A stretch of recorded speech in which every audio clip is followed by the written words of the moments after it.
حتیٰ کہ آپ صلی اللہ علیہ وسلم جب تبوک سے واپس آ رہے تھے، اس نے یہ بکواس کی تھی کہ مدینے پہنچ کر نبی صلی اللہ علیہ وسلم کو نکالے گا، تو حضرت عمر فاروق رضی اللہ تعالیٰ عنہ نے کہا کہ میں اس کو قتل کر دوں.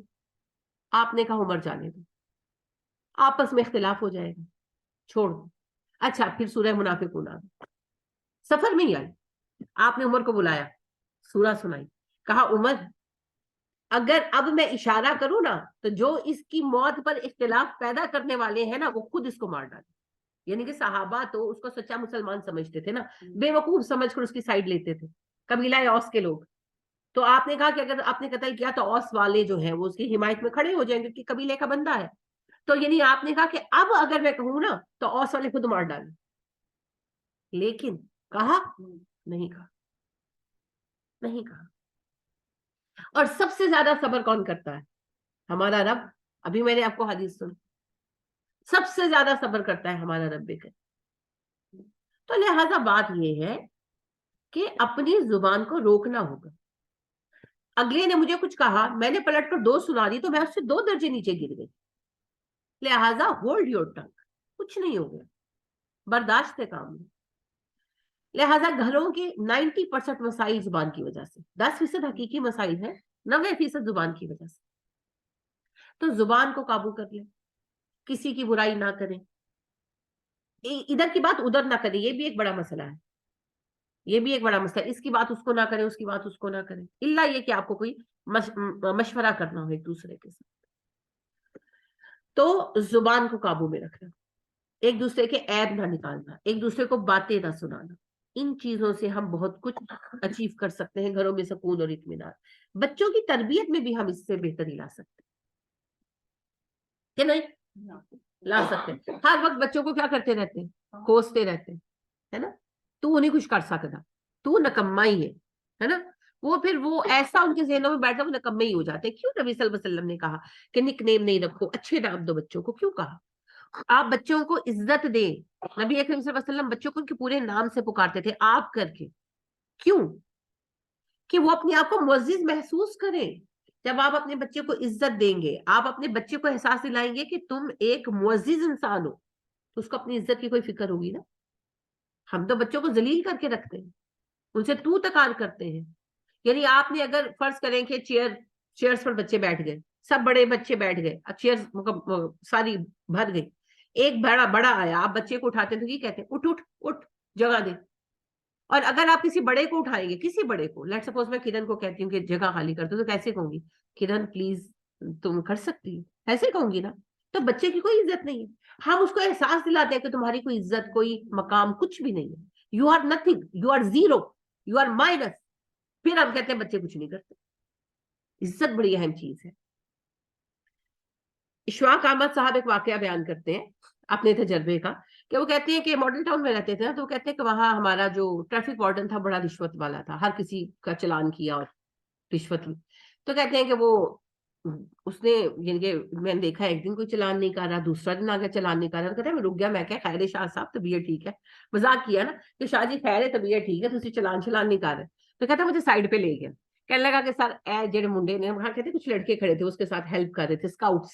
اس زمانے میں تو آپ اسکاؤٹ سے انہوں نے ختم کر دیا.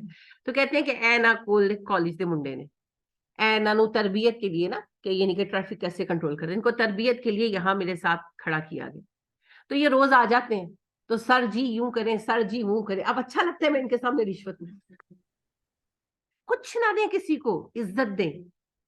آپ دیکھیں نا عزت دار کیوں چپ رہتا ہے؟ جو کوڑا چننے والے ہیں، بیکاری ہیں، وہ سرے عام ہر حرکت کر لیں گے. عزت دار کیوں نہیں کرتا؟ اس سے اپنی عزت کا خوف. تو بچے میں بھی عزت نفس پیدا کرے، اسے تکریم دے، کیونکہ آپ کا رب کیا کہتا ہے؟ وَلَقَدْ كَرَّمْنَا بَنِي آدم، ہم نے بنی آدم کو تکریم دی ہے. تو کیا آپ کا بچہ بنی آدم نہیں ہے؟ اس کو بھی تو تھوڑی سی تکریم دو. اس کو یہ بتاؤ کہ بیٹے یہ حرکت آپ کو لائق نہیں ہے. اللہ کہتے ہیں نا نبیوں کو لائق نہیں، پھر اللہ کہتے ہیں مومنوں کو لائق نہیں، کہ یہ جو کام کر رہے ہیں تمہارے اسٹیٹس سے میچ نہیں کرتا. تو بچوں کو یہ چیز بتائیں، بچوں کو یہ بات بتائیں کہ آپ تو بڑے اہم ہیں، آپ تو بڑے معزز ہیں. لیکن ہم تو باتیں الٹی کرتے ہیں. نبی کریم صلی اللہ علیہ وآلہ وسلم نے کہا نہ خود کو کوسو نہ اپنے بچوں کو کوسو، تمہیں کیا پتا کون سا وقت قبولیت کا ہو. تو یہ جو بچوں میں ہمت ختم کرنا ہے, اعتماد ختم کرنا ہے. اب دیکھیں بچے بول نہیں پاتے کسی کے سامنے, بچے جو ہیں وہ کسی کے سامنے جو ہے آتے نہیں ہیں, چھپ جاتے مہمان آئے تو. یہ ہم نے ان کے اندر یہ ایسے عدم اعتماد اور یہ سب پیدا کیا, یہ ہم نے پیدا کیا.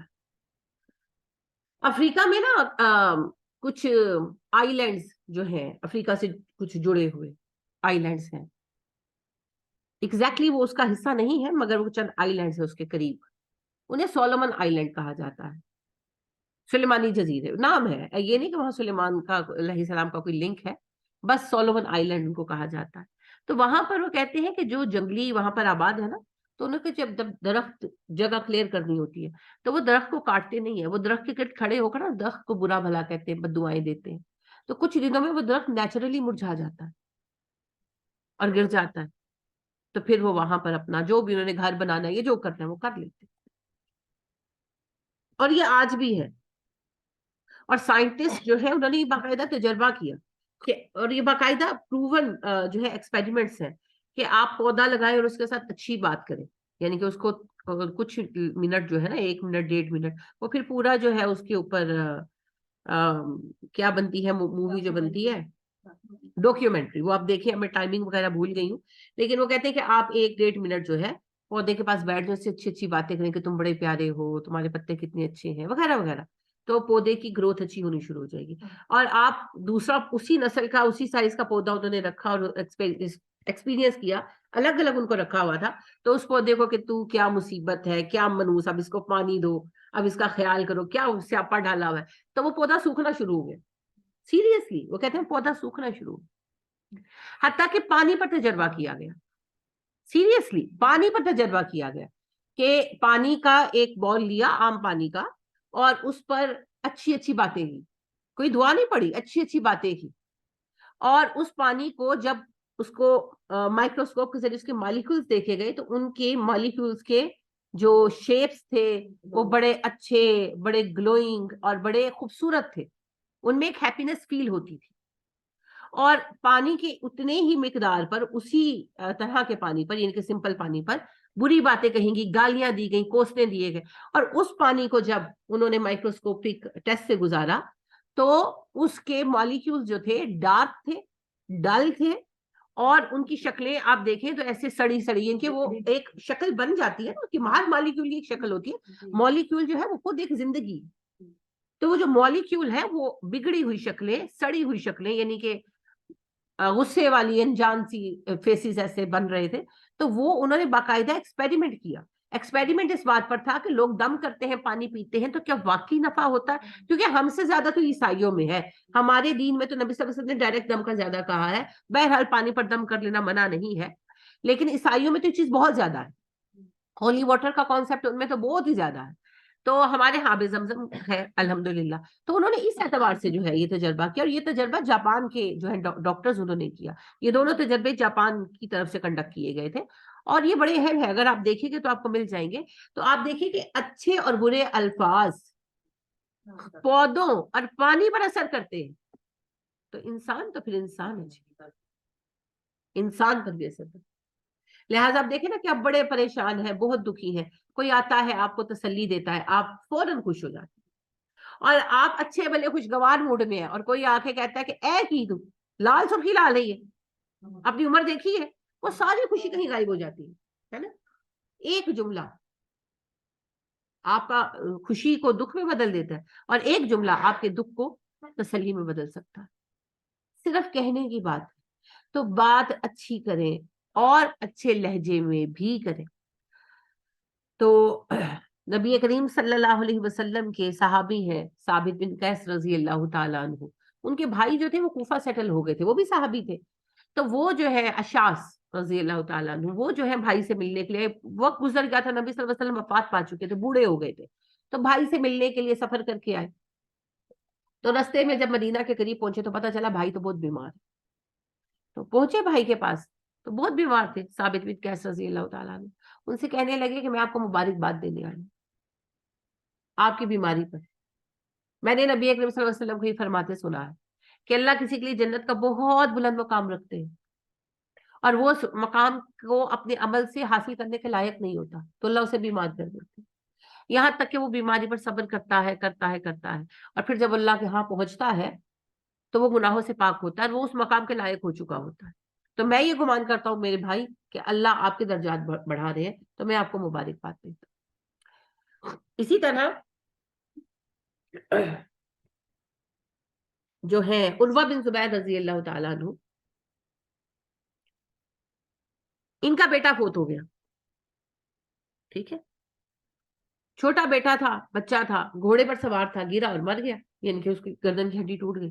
بچے کو دفن کرنے گئے، قبرستان میں کھڑے تھے، تو قبر پر کھڑے تھے تو پیر پر کوئی بچھو کاٹ گیا، اور وہ ایسا شدید زہریلا تھا کہ زہر پھیلنے سے روکنے کے لیے پیر کاٹنا پڑا۔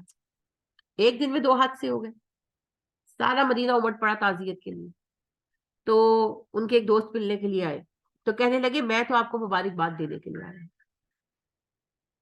کیونکہ نبی کریم صلی اللہ علیہ وسلم نے فرمایا کہ جس کا نابالغ بچہ مر گیا وہ جنت میں اس کو لے کر جائے گا، ہاتھ پکڑ کر کہے گا جس دروازے سے جانا ہے ابا چلے جائیں۔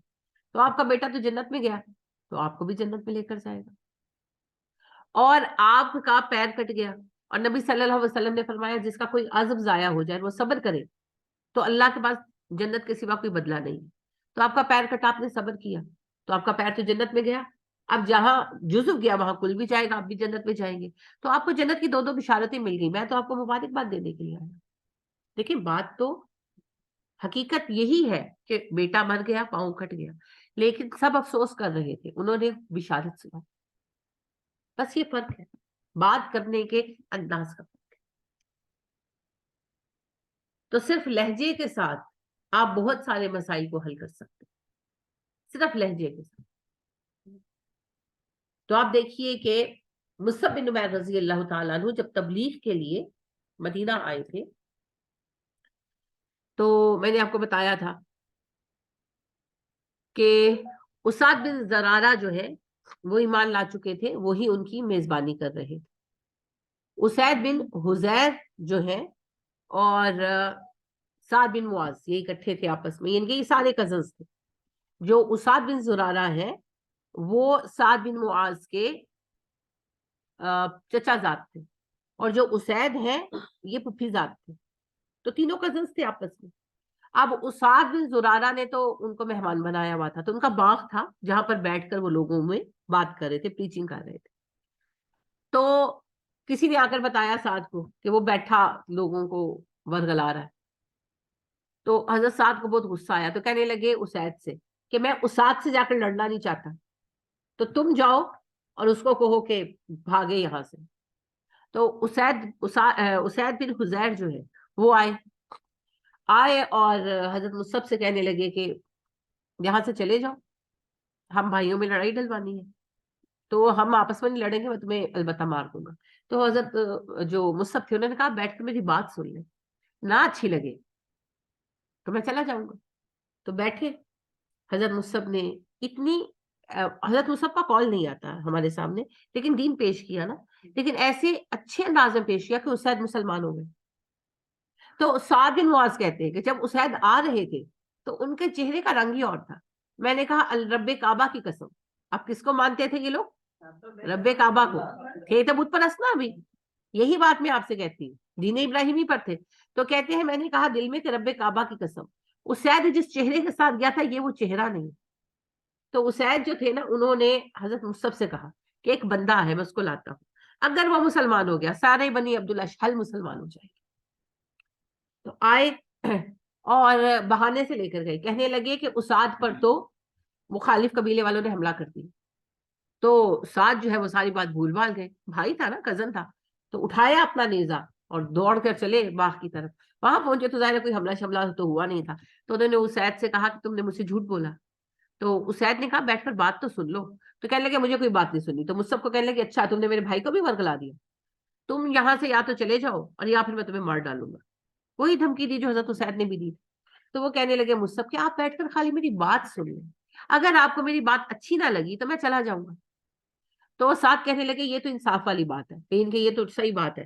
تو بیٹھ گئے اور بس مصعب نے کہا کوئی لمبا چوڑا بیان نہیں 2 گھنٹے کا ہماری طرح، انہوں نے صرف ان کو انوائٹ کیا اس حکمت کے ساتھ کہ 7 مسلمان، اور 7 نے جا کر پھر اپنے قبیلے سے کہا اے بنو عبد الاشہل تم مجھے کیسا آدمی پاتے ہو؟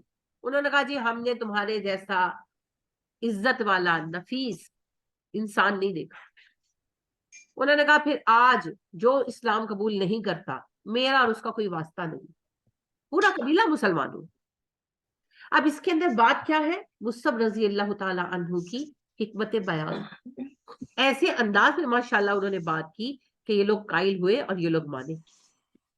تو بات یہ ہے 2 چیزیں، ایک تو بات اچھی کرے اور دوسری بات اچھے انداز میں، اچھے انداز میں۔ ایک حکایت ہے، حکایت کا مطلب ہوتا ہے کہانی جو سمجھانے کے لیے بنائی جاتی ہے، جیسے 2 بیلوں کی کہانی آپ نے پڑھی ہے، لکڑہاڑے کی کہانی، تو یہ بھی کہانی ہی ہے لیکن اچھی ہے موضوع کے اعتبار سے، تو سنا رہی ہوں آپ کو کہ وہ کہتے ہیں کہ ایک بادشاہ نے خواب دیکھا کہ اس کے سارے دانت ٹوٹ گئے، تو اس نے عالم وغیرہ بلائے، معبر وغیرہ، وہ کہا بھائی مجھے خواب کی تعبیر بتاؤ۔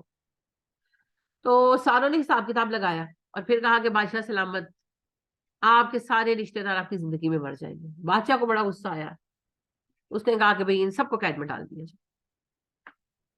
تو ایک بندہ نے بیچ میں سے بولا ان عالموں میں سے، تو کہنے لگے تم کچھ نہیں بولے، تو وہ کہنے لگا کہ جی میری تعبیر ڈفرینٹ ہے۔ میں نے کہا وہ کیا؟ وہ کہنے لگا آپ کی عمر آپ کے سارے رشتہ داروں میں لمبی ہے۔